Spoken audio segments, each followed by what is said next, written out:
So now the last part we will do. I have asked you some comprehension questions. The following Sunday, Lencho came a bit earlier than usual to ask if there was a letter for him. It was the postman himself who handed the letter to him. So next Sunday, Lencho came to the post office to ask. Himself came. खुद ही आ गया वो. Okay. And postman himself gave the letter. Postman ने letter दे दिया. While the postmaster क्या कर रहा था उसी समय? वाइल मतलब उसी समय. Experiencing the contentment of a man who has performed a good deed. वो अपने कंटेंटमेंट को फील कर रहा था, एक्सपीरियंस कर रहा था, फील कर रहा था. कंटेंटमेंट मतलब सेटिस्फैक्शन, संतुष्टि फील कर रहा था. उसने जो भी कार्य किया था, अच्छा कार्य, उसके लिए संतुष्ट महसूस कर रहा था, है ना, क्योंकि he had done a good deed. Looked on from his office. वो अपने ऑफिस से ही बैठा बैठा सब कुछ देख रहा था. Lencho showed not the slightest surprise. Lencho ने थोड़ा भी सरप्राइज नहीं दिखाया पैसे देख करके. सच वॉज हिज कॉन्फिडेंस. उसका कॉन्फिडेंस भगवान पे इतना ज़्यादा था कि उसने बिल्कुल भी हैरत नहीं दिखाई. But he became angry.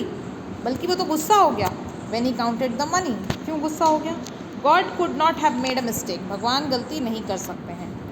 Nor could he have denied Lencho what he had requested. और भगवान मना भी नहीं कर सकते हैं किसी चीज़ के लिए जो उसके भक्त ने मांगा है. Immediately Lencho went up to the window to ask for paper and ink. तुरंत से गया विंडो पे, पेपर और इंक मांगता है.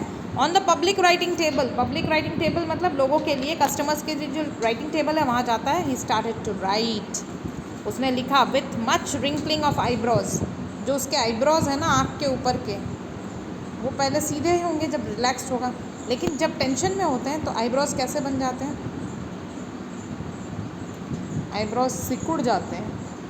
आईब्रोज को सिकोड़ के लिख रहा है. सर पे सलवट आ गई है, सिकुड़ गए हैं. So what did he write? Wrinkling his eyebrow caused by the effort he had made to express his ideas. अपने आइडियाज़ को एक्सप्रेस कर रहा था, इसकी वजह से आईब्रोज उसके सिकुड़ चुके थे. क्या लिखा उसने? When he finished he went to the window to buy a stamp. उसने एक स्टैम्प खरीदा विंडो पे और क्या किया? Licked it. उसको चाटता है जीभ से. और affixed it. Affixed means pasted it. कहाँ पेस्ट कर दिया? On the envelope. And the envelope with a blow of his fist. मतलब ऐसे करके उसने एनवेलप के ऊपर स्टैम्प लगाया और मुक्के से उसको ठोका. मुक्का जानते हो? ताकि वो चिपक जाए. The moment the letter fell into the mail box the postmaster went to open it. Postmaster गया मेल बॉक्स से लेटर को पढ़ने के लिए. इसमें क्या लिखा था? God of the money that I asked for only 70 pesos reach me. जो पैसे मैंने मांगे थे उसमें से सिर्फ 70 पैसे मेरे पास पहुँचे हैं. 70 pesos. Send me the rest. बाकी भी मुझे भेज दीजिए. Since I need it very much. क्योंकि मुझे बहुत ज़रूरत है पैसे की. But don't send it to me through the mail. Mail से मत भेजिएगा. Because the post office employees are a bunch of crooks. Crooks means fraud. बदमाश लोग हैं पोस्ट ऑफिस के ये सारे. उन्होंने मेरे पैसे ले लिए. आपने तो 100 भेजे होंगे, मुझे 70 ही मिले हैं. बाकी पैसे वापस भेज दीजिए, मुझे ज़रूरत है, लेकिन पोस्ट ऑफिस से मत भेजना. तो ये स्टोरी में जो सिचुएशन है वो क्लाइमैक्स पे पहुँचते पहुँचते ही एंटी क्लाइमैक्स आ गया. एंटी क्लाइमैक्स में क्या होता है?